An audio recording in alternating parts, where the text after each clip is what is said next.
नहीं नहीं, एक बड़ी अच्छी तस्वीर है भाटी जी, आपने और राकेश त्रिपाठी जी ने। हर्षवर्धन जी के पास मैं इसके बाद जाऊंगी, लेकिन आपने और राकेश त्रिपाठी जी ने दोनों ने आज भगवा रंग पहना हुआ है। इसका मतलब मैं ये नहीं कह रही हूँ कि आप भगवामय हो गए, हो जाए तो बहुत अच्छा है, लेकिन भगवान का रंग मैं कहूंगी उसे। नहीं, भगवा पे इनका एकाधिकार थोड़ी है, पूजा का रंग कह रही हूँ, पर दोनों ने पहना है, बड़ा अच्छा लग रहा है, बड़ा अच्छा लग रहा है, क्योंकि मैं अयोध्या में हूँ तो और अच्छा लग रहा है। भगवा पे किसी राजनीतिक दल का एकाधिकार नहीं है, भगवा सबका है। भगवा पे इनका एकाधिकार थोड़ी है, या राम पे इनका एकाधिकार थोड़ी है, या हिंदू धर्म पे इनका एकाधिकार थोड़ी है। बस फर्क एक है केवल कि ये एक धर्म का समर्थन करते हैं, बाकी धर्मों को गालियां देते हैं। हम सब धर्मों का सम्मान करते हैं, हम अपने ईश्वर में आस्था रखते हुए सभी धर्मों का सम्मान करते हैं। की सरकार आने के बाद जब कहीं भगवा रंग रोगन किया गया था ना, तो आपत्ति व्यक्त कर रहे थे, इनको भगवा से आपत्ति थी।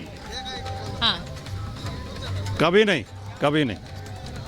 और मैंने अभी कहा, भाटी जी आप ये सवाल कह रहे हैं, मैंने अभी कहा ये बात कि प्रधानमंत्री की क्रिसमस की तस्वीरें आती हैं, उसके बाद अगले दिन जो साहिबजादे उनकी शहादत के दिवस के दिन तस्वीरें आती हैं, हर्षवर्धन जी, उन सब के बाद भी ये कह रहे हैं प्रधानमंत्री सिर्फ मंदिर जा रहे हैं और प्रधानमंत्री के मंदिर जाने से चिंताएं हो रही। नहीं, मुझे लगता है सुचेता, जिन लोगों को मंदिर जाने से चिंता हो रही, वो चिंता जायज है। वो चिंता अपनी राजनीति के पूरी तरह से ध्वस्त होने की।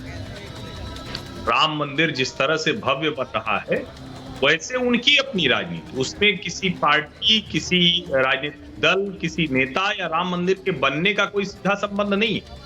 लेकिन उन्होंने जो राजनीति की है बरसों, देश के हिंदुओं ने अपने आराध्य के मंदिर बनने में जिस तरह की बाधा पैदा होती थी, और मैं ये कहूंगा कि ये जो बहस है ये थोड़ा दूसरी तरफ जानी चाहिए। भगवान राम सबके हैं, और बिल्कुल ठीक बात है कि किसी भारतीय जनता पार्टी या राष्ट्रीय स्वयंसेवक संघ या किसी विश्व हिंदू परिषद की ठेकेदारी नहीं है राम।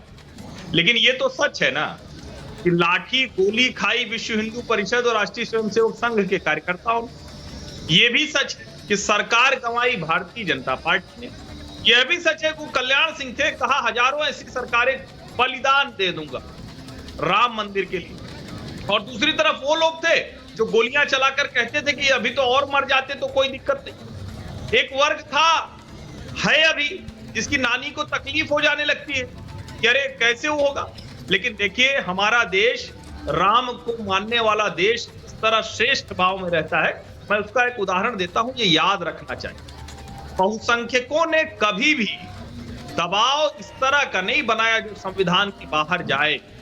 और आप सोचिए सेकुलरिज्म किस तरह से हम जीते हैं। फर्जी वाला, फ्रॉड वाला सेकुलरिज्म नहीं जो वेस्ट से आया, जिसको इंदिरा गांधी ने तानाशाही के समय, आपातकाल के समय 42वें संविधान संशोधन के जरिए घुसा दिया। वो वाला फर्जी वाला सेकुलरिज्म समाजवाद नहीं। हम मानते हैं कि दूसरे की आस्था का सम्मान हो। बाबर जैसा आक्रमणकारी सुचेता, इसको ध्यान से सुनिए जरा। बाबर ने, जिसने भारत भूमि को रौंदा, भगवान राम के मंदिर को तोड़कर उसके सेनापति ने मस्जिद बना दी, उसके बावजूद जब हमारे देश में उनको मानने वाले बहुत से लोग थे जो राम के खिलाफ, जो हिंदुओं के खिलाफ थे, फिर भी जब सर्वोच्च न्यायालय ने कहा 5 एकड़ दे रहे हैं, तो हम में से किसी ने आवाज नहीं उठाई। यही इस देश का मूल है, यही इस देश की आत्मा है। मैं तो कहूंगा भगवान राम सबके हैं, सबको सद्बुद्धि दे, धीरे धीरे सबको आएगी। भगवा पे आएगी, राम पे आएगी, राम राज्य पर आएगी। इस देश की जो मूल संस्कृति है उस पे आएगी, जो हजारों वर्षों की है, तो सबको आएगा, धीरे धीरे सद्बुद्धि है। मैं एक बार एक बड़ी खबर बता देती हूँ।